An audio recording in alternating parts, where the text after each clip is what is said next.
Assalamualaikum warahmatullahi wabarakatuh. Nama saya Nadratul Fatah dengan nomor BP 1910863034. Pada kesempatan kali ini saya akan menjelaskan mengenai mindset dalam konteks personal branding wirausaha. Nah, sebelum kita melangkah lebih jauh lagi untuk memahami makna dari mindset, lebih baiknya kita tahu dulu nih, apa sih definisi dari mindset? Secara mudahnya, seperti yang kita ketahui bersama, mindset adalah pola pikir atau merupakan cara pandang individu dalam menghadapi suatu kejadian. Nah, menurut Carol Dweck 2006, terdapat dua jenis dari mindset. Yang pertama adalah fixed mindset atau mindset tetap. Nah, mindset tetap ini berdasarkan pada keyakinan bahwa kualitas individu itu telah ditetapkan. Adapun ciri-cirinya yaitu beranggapan bahwa intelijensi, bakat, sifat semuanya itu merupakan fungsi hereditas atau keturunan. Lalu cenderung sukar menerima kritik dan juga tidak mau berusaha dan beranggapan bahwa sebuah usaha itu tidak ada manfaatnya dan juga cenderung menghindari suatu tantangan. Lalu jenis yang kedua adalah growth mindset. Growth mindset atau mindset berkembang ini beranggapan bahwa kualitas dasar seseorang itu dapat diolah atau dikembangkan dengan usaha-usaha tertentu.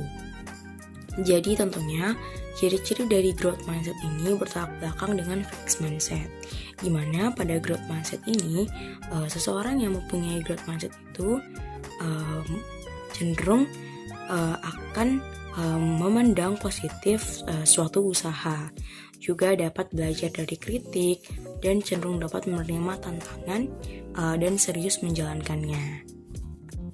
Lalu bagaimana sih contoh dari fixed mindset dan growth mindset? Mungkin di sini saya akan mengilustrasikannya dengan sebuah contoh ya. Salah satu ilustrasinya itu sebagai berikut. Misalnya ada seorang staf penjualan dengan pola pikir fixed mindset. Dan ia merasa dirinya cukup dengan kondisi saat ini. Ia tidak menginginkan adanya pelatihan. Atau contoh lain, seorang manajer. Nah, manajer dengan pola pikir fixed mindset ini cenderung merasa bahwa gaya kepemimpinan atau cara memimpin itu sudah benar dan tidak terbuka akan kritik.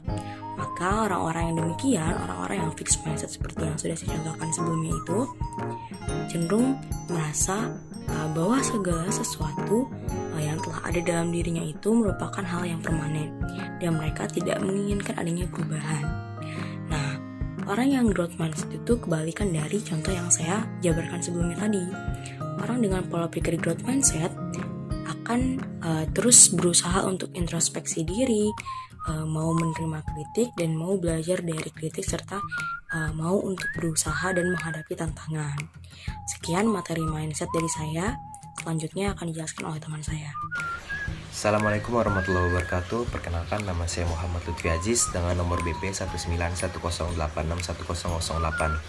Nah, pada kesempatan kali ini di sini saya akan menjelaskan pengertian dari habits atau kebiasaan, di mana menurut para ahli, pengertian dari kebiasaan adalah sebagai urutan belajar dari tindakan yang telah menjadi respons otomatis bagi isyarat dan berfungsi untuk mencapai tujuan khusus atau mencapai titik akhir, di mana menurut Verplanken dan Arts, definisi ini fokus pada kebiasaan intervensi pada tingkat tindakan, bukan pada niat sendiri.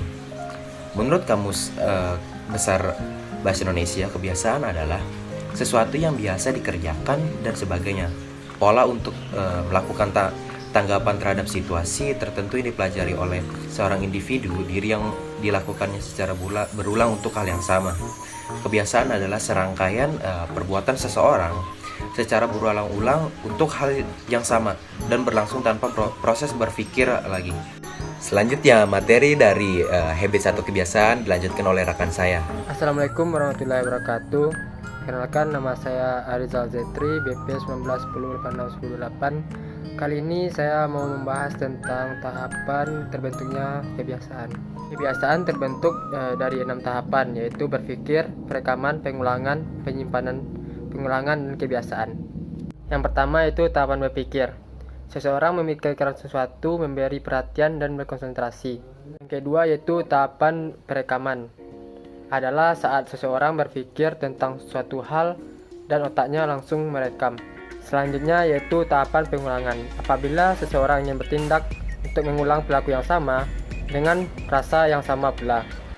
Setelah melakukan pengulangan, seseorang akan menyimpannya dalam otak dan menghadirkannya kembali setiap menghadapi kondisi yang sama.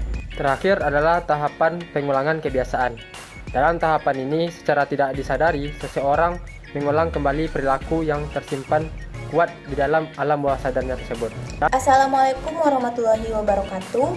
Perkenalkan, nama saya Salsabila Melian Putri dengan nomor BP 1910863.002. Di sini saya akan menjelaskan tentang attitude. Pemahaman akan sikap ini merupakan salah satu hal yang penting dalam kompetisi yang kita inginkan dan kita capai dalam pendidikan. Sikap atau attitude ini merupakan sikap terkait dengan objek tertentu yang diikuti dengan kecenderungan untuk bersikap sesuai dengan sikap yang kita inginkan dan kita tujukan kepada objek tersebut. Dengan singkatnya, sikap ini merupakan reaksi yang dilakukan terhadap suatu hal.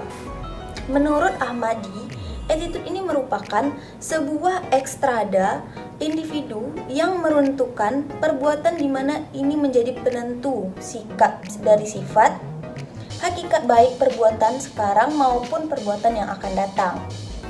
Dari pemahaman di atas dapat dikatakan bahwa sikap tidak muncul tanpa adanya objek. Objek yang dimaksud ini berupa benda, orang, peristiwa, dan bisa juga norma dan nilai. Di dalam attitude ini terdapatnya 3 konsep yang pokok. Yang pertama yaitu aspek kognitif. Aspek ini berkaitan dengan suatu hal mengenai pikiran dan pengalaman serta keyakinan tentang harapan individu-individu terkait suatu objek atau kelompok objek. Yang kedua yaitu aspek afektif. Aspek ini berkaitan dengan proses yang berhubungan dengan perasaan tertentu seperti kekuatan, kecemasan, ketakutan, simpati, antipati, yang mana ini kita tujukan kepada objek. Yang ketiga yaitu aspek konatif. Aspek ini berkaitan dengan proses tendensi atau kecenderungan berbuat sesuatu kepada objek. Jadi aspek ini lebih kepada tindakan individu terhadap objek tersebut. Antara attitude dengan pengetahuan ini jelas memiliki perbedaan, di mana suatu pengetahuan mengenai suatu objek tertentu baru akan menjadi attitude bila pengetahuan tersebut disertai dengan kesiapan bertindak yang sesuai dengan objeknya. Jadi, attitude ini merupakan suatu penindaklanjutan dari pengetahuan individu terhadap suatu objek yang sudah ada.